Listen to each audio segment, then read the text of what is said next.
The last thing the Novato dispatcher had heard in the early morning call for help was a man's voice saying his apartment was on fire.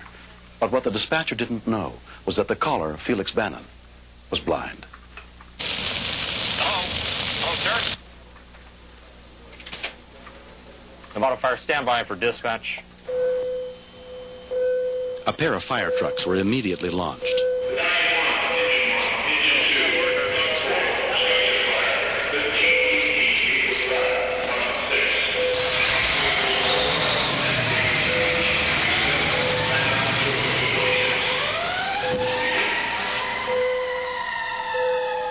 Still inside the burning apartment, Felix was trying to get his dog and get out. The fire had gotten way too intense. It had turned from being a whoosh to a roar. It was horrible. I smelled burning plastic. I heard things pop, strange sounds I've never heard before. It's just this feeling of helplessness and frustration and confusion. As I came out for an instant, I felt the cold. But then I don't remember the cold. Richard, wake up! Felix was thinking only of his neighbors. Fire!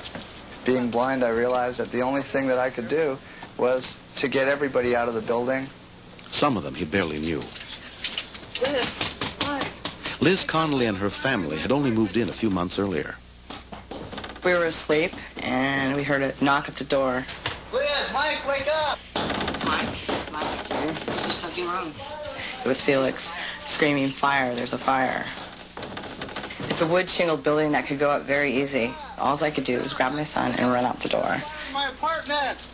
The temperature outside was below freezing. Felix was wearing only pajamas and in stocking feet. Wake up, Richard! I got a fire! All I saw was smoke pouring out of Felix's apartment.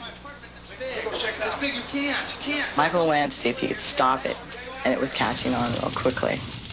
I thought we were actually going to lose everything. Just tell me to get people there. Felix then went to warn the neighbors below. He knew they would need special attention. I ran downstairs to get Peter Mendoza out, who has cerebral palsy. I knew that it would take a while to get him out. Peter out. Anybody in there? Peter's healthcare aide answered the door. I have a fire in my apartment. We gotta get Peter out quick. Peter! Hey, what's going on? There's a fire. We gotta get out of here. I didn't know what was going on, and you hear all the noises. You hear the crackling, you hear the people. I thought my whole apartment was going to go. I thought this was it. With Felix's apartment burning out of control, the tenant in the apartment directly below his was in the most danger.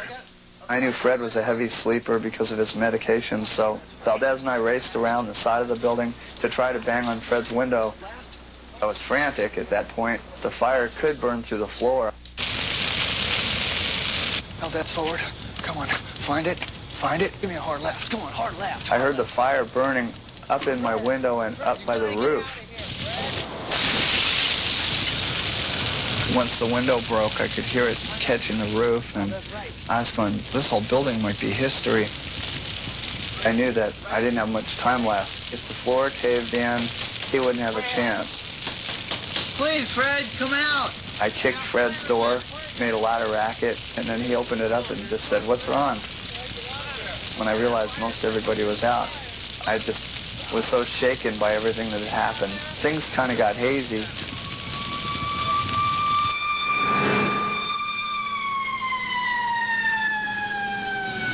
Within 3 minutes of Felix's call, the firefighters arrived. Captain Kurt Richardson took charge at the scene. On arrival, we could see flames coming out the second-story window of a two-story apartment building. It looked like we could have a problem. The building was charged with smoke. The fire had proceeded down the hallway to the entrance of the living room when I gained entry.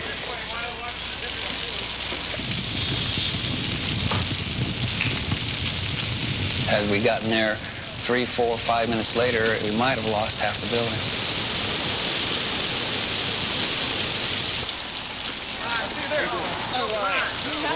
Officials made sure everyone was safely out of the building. Fire Marshal Tom Elliott located Felix in a nearby apartment. The first time I saw him, he was pretty upset. He got a lot of smoke, and we had to administer some oxygen to help clear his lungs, calm him down. And the thing that he kept saying is Peter okay? He kept naming off his friends, are they okay? And we'd tell him they were okay, and a few minutes later he wanted to know again. I thought that was amazing for someone to be so concerned about his friends that he just didn't really care about himself or his own belongings. As soon as he realized that it was out of control and he couldn't do anything, and that other people were in danger, he was the first person out the door to make sure everybody else got out. I wonder how long they'll keep us out here. Everybody got to know each other real well in that fire, actually. People kind of came together. If it hadn't been for Felix, who knows? We could have all gone up in smoke. The whole building could have gone up in flames. An investigation showed the fire started at a splice someone else had made on the space heater's electrical cord. But because of Felix's quick response, no one was hurt, and only his own apartment was seriously damaged. I had no idea what a fire could do to an apartment. Things, they're not even recognizable.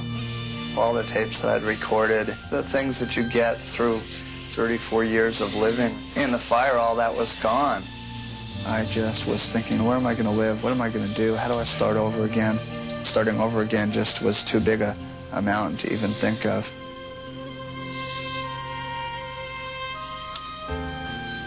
Felix lost everything and had no insurance. 2 years later, he's put his life back together. The apartment was rebuilt, and he still lives there alone. The one thing that I always remember from it is that nobody got hurt. That meant a lot more to me than the things that I had. When I moved back here a month later and I had my own place again, I started to feel a little more like there was a rainbow at the end of the road.